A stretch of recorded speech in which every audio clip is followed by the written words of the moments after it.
Salve, muito boa noite, seja bem-vindo aqui ao Frente a Frente. Nós estamos falando aqui de política, política muda a sua vida. Hoje um dia muito quente aqui porque os políticos estão se ajeitando, né? Está no momento aí de definir em qual partido político cada um vai se filiar para disputar as eleições. Hoje foi um lançamento aqui da candidatura do presidente do Senado Federal, o senador Rodrigo Pacheco, à presidência pelo PSD. Assumiu lá, fez um discurso de Juscelino Kubitschek, defendeu a unidade do partido e tudo. O presidente Jair Bolsonaro já anunciou também vai se filiar ao PL.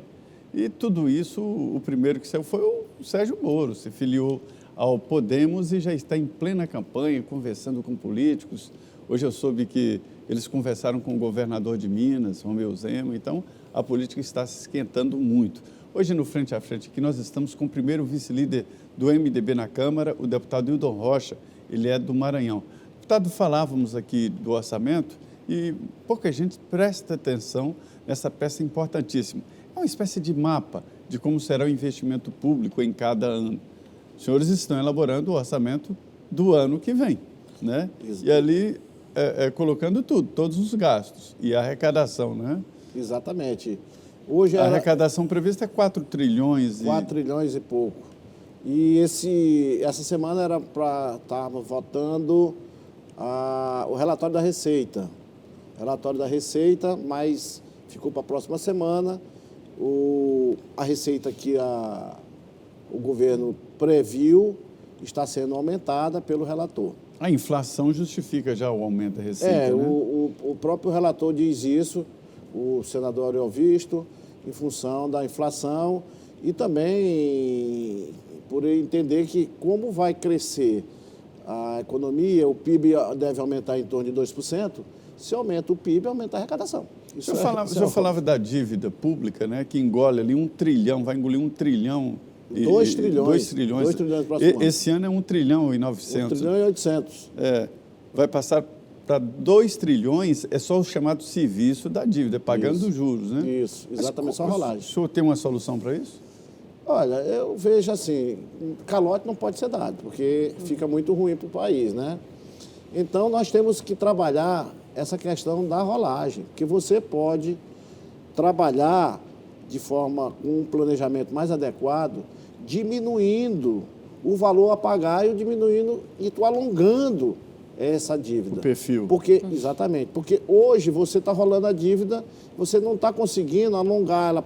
Se você conseguir alongar a dívida por 5 anos, isso feito legalmente que pode, se você conseguir transformar aqueles títulos que vencem em 1 ano, 2 anos, um título vencendo em 5 anos, em 10 anos, mesmo você pagando, tendo um retorno melhor, mas para isso é necessário a confiança do mercado, você consegue isso, você abre um espaço gigantesco no orçamento e diminui a dívida. Por falar em espaço no orçamento, o ex-secretário da Receita, Everardo Maciel, me dizia hoje que, já que tem uma dívida ativa, ou seja, as pessoas que devem para a União, hoje é mais de 2 trilhões de reais. Isso do que está inscrito, fora o que está ali ainda em discussão administrativa, que ainda pode vir, quase dizer que passa de 3, quase o PIB brasileiro. Tem hoje, ali se pegar desde o que está ainda em solução administrativa para ver até agora, é quase o PIB brasileiro.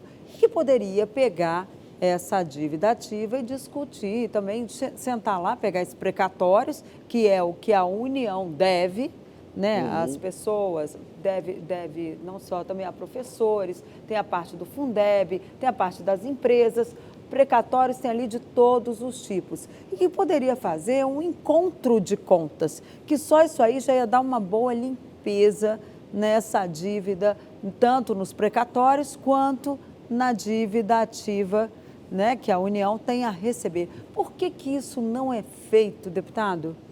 É porque tem muitas empresas que devem ao Tesouro que já faliram, como é o caso da Transbrasil, por exemplo. Já faliu e não tem mais como pagar. Quando você vai arrecadar do patrimônio dele, eles prioritariamente têm que pagar as dívidas trabalhistas, né? Está na nossa legislação. Primeiro a dívida trabalhista, depois as tributárias. Quando chega nas trabalhistas, o dinheiro já não dá nem para pagar a dívida trabalhista. Aí você vai para a dívida tributária, já era, não tem mais. É por isso que eu digo que é lenda essa história, se cobrar todas as dívidas. Estima-se que da dívida ativa tu consegue arrecadar pelo menos 30%. Mas já não dava para pegar um pedacinho e resolver Dá, com esse 30% negócio dá para arrecadar daquilo que dos você tem. precatórios aí, pegar... Mas é porque dá trabalho também, né? Tem que ter uma equipe muito que trabalho, esteja né? ali, o senhor que é da contabilidade sabe Exatamente, que não é fácil. não é fácil. E nós temos uma máquina muito boa para arrecadar, mas para cobrar ela é mais lenta, até porque a nossa legislação que tem que ser aprimorada também cria dificuldade. A principal legislação que nós temos que aprimorar é o sistema tributário. O sistema tributário permite tudo isso que acontece. E o Raul, que é um grande defensor da mudança do sistema tributário, Luiz já Carlos dizia... Raul, deputado, que foi deputado pelo PSDB, né? Exatamente, do Paraná. Ele já dizia, enquanto não mudarmos o sistema, todos esses problemas vão continuar a acontecer, ano após ano, e os crescimentos são voo de galinha. Ele sempre disse, crescimento, voo de galinha. Ele disse isso lá em 2015, e hoje continua isso mesmo. E a gente não consegue mudar a legislação tributária, né? Pois é, o senhor está otimista em relação à economia no ano que vem, ano eleitoral? Olha, Everardo disse que sempre pode piorar, pelo menos foi o que ele me falou hoje. Eu não acredito, sinceramente, que vai piorar, não. A minha fé e o meu entendimento é que vai melhorar. Mas se o governo fizer as mudanças que precisam ser feitas, ajudar a aprovar a PEC 110, que está lá no Senado... Que é a reforma tributária. Que é a reforma tributária que foi relatada lá pelo senador Roberto Rocha. Eu participei desses estudos lá atrás e nós tivemos a nossa participação também na PEC 110, que foi uma comissão mista de Câmara e Senado. Tem a PEC 45 também, a 45 né? era só Câmara, só Câmara. Aí depois nós decidimos na PEC 110 e que foi relatada pelo senador Roberto Rocha. Muito boa. Tem alguns itens que eu não concordo, que estão lá, mas é muito melhor, 1000 vezes melhor do que o sistema atual. O Everardo Maciel é a chave do PSDB, né? O grande arrecadador no governo do Fernando Henrique. Aí depois foi para Minas Gerais com Aécio Neves. Depois ele foi secretário de Fazenda aqui no DF. É um grande arrecadador. Voltando aqui ao orçamento, no que o senhor acha que a gente deve prestar atenção no orçamento do ano que vem, que se elabora o orçamento do ano que vem agora? Olha, primeiro é o investimento, que vai ser muito pequeno, o investimento público, que faz com que nós precisemos cada vez mais investimento privado, principalmente tá na em ordem de infraestrutura. quanto investimento?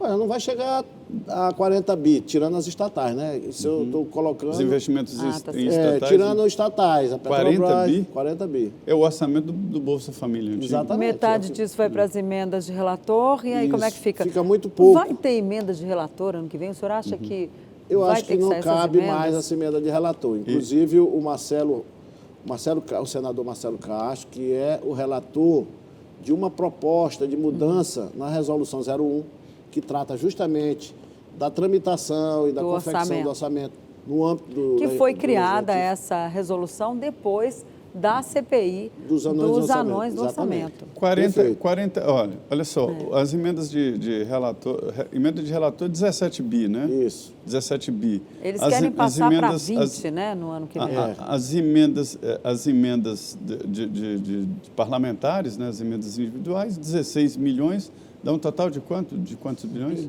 Dá uns 30 e poucos bilhões. E aí pronto, já acabou o investimento. Ué. Mas também que ali tem muita... São obrigados a aplicar 50% das emendas na área de saúde, né? Que aí já pode fica ser para custeio, aí não é tudo quase destinado 100% ali aos investimentos.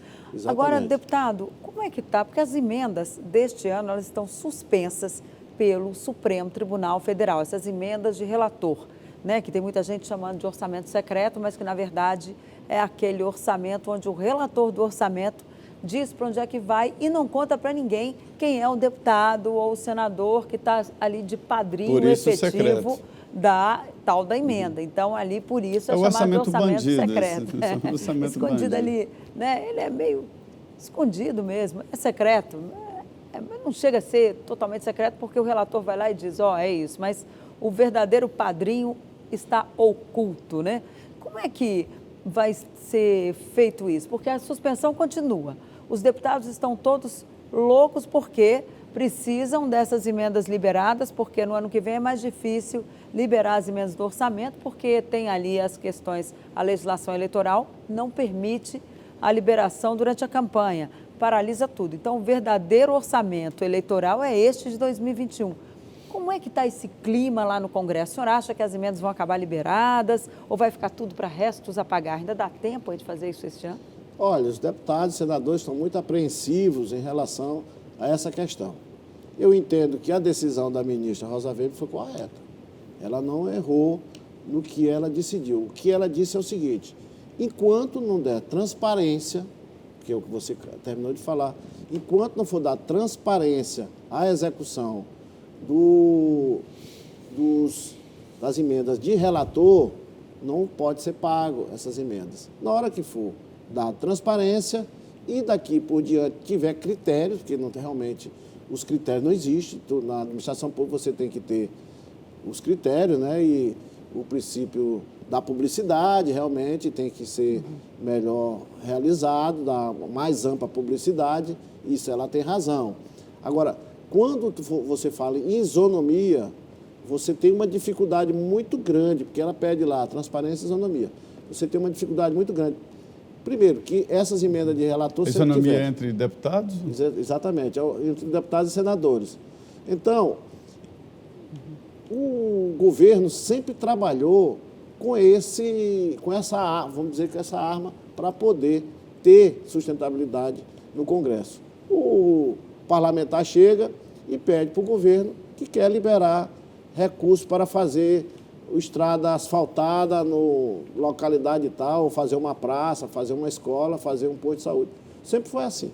Então, o ministro vê lá se o deputado, o senador é aliado ao governo, aí libera. Se não for, ele dá uma enrolada, uma azeitada e vai. Isso sempre aconteceu em todos os governos, de direita ou de esquerda. Sim. Sempre teve isso. Agora, o que se mudou? É o ônus e bônus de ser governo. O que se mudou? O general Ramos, que foi responsável pela articulação política, decidiu que essa decisão teria que ser feita pelo presidente do Senado e pelo presidente da Câmara. E deu esse problema. E tornou impositiva as emendas de relator. Para dizer assim, não, no governo do Jair Bolsonaro não teve tomar lá da cá. Ou seja, então, todo o poder a Arthur Lira e Rodrigo Pacheco. Então, foi o próprio governo que concordou com isso, com a criação, que transformou a emenda de relator, que era RP2, para RP9, tornando ela obrigatória e de decisão do próprio relator. Isso não existe. Virou executivo, né? Isso, mas o governo concordou com isso. Mas por quê? Para evitar que tenha a pecha de tomar lá da cá. E acabou que ficou. Agora, o grande debate é sobre o que fazer daqui para frente, né? É da transparência. Esse projeto está sendo elaborado. Está sendo elaborado pelo senador Marcelo Castro, do Piauí, um excelente senador, um homem que conhece as leis orçamentárias. E já foi presidente da Comissão Mista de Orçamento, foi deputado federal. Esteve aqui no Frente. Foi ministro da Saúde, conhece a realidade do Brasil, conhece a realidade dos brasileiros. E o que ele vai mudar para adequar? A ideia dele é dar publicidade, vai ter que ser dada a publicidade. E o recurso que é utilizado pela emenda de relator passa a ser emenda de bancada dos estados, que ele acha que dá mais isonomia, redistribuindo esse dinheiro por emendas de bancada e também emendas de comissões setoriais, porque existe já as emendas de comissões, só que as emendas de comissões ninguém obedece. Agora, elas não são usadas, não são respeitadas. Deixa eu ver se eu entendi. Então, os deputados que hoje, e senadores que indicam lá para onde vão os recursos dessas emendas de relator, eles continuariam fazendo isso via comissões e via bancadas ou ia ser ali, ia ter que ter votação na bancada? Aí não tem mais individual, aí passa a ser decisão coletiva, porque hoje é decisão individual. Você chega e cada deputado lá, dependendo da amizade que ele tem com o presidente da Câmara ou o presidente do Senado, ele consegue emendas Liberar para mais. ele, individual. Mas não tem naquelas bancadas que são pequenas, aquelas bancadas ali de 8 deputados, o que eles pegam ali? A emenda de bancada tem X milhões para emenda de bancada, então, olha, vamos dividir isso aqui por 8, você pega, sei lá, se for... Não é você ideia pega de- 200, eu pego 200, o outro pega 200 e pronto, acabou. Porque a ideia de emenda de bancada não era bem essa. Não era bem Mas essa. tem gente que faz isso lá, Não, né? você tem razão, acontece mesmo. E nos pequenos estados realmente acontece isso. Mas nos grandes estados não acontece. O Marcelo Castro está criando critérios também para isso, que seja utilizado não para o fundo da saúde, ser utilizado para colocar dinheiro no fundo para manutenção de hospital, manutenção de hospital, mas sim para grandes obras estruturantes, entendeu? Aí sim serve para todos. É acabar com essa pulverização, É, né? é isso que é a Nós ideia vamos dele. para um rápido intervalo, mas eu convido você a continuar aqui com a gente, porque ainda tem muito assunto para tratar no Frente a Frente, que hoje recebe o deputado Hildo Rocha, do MDB do Maranhão. Ele que é vice-líder do partido. Nós voltamos em 2 minutinhos.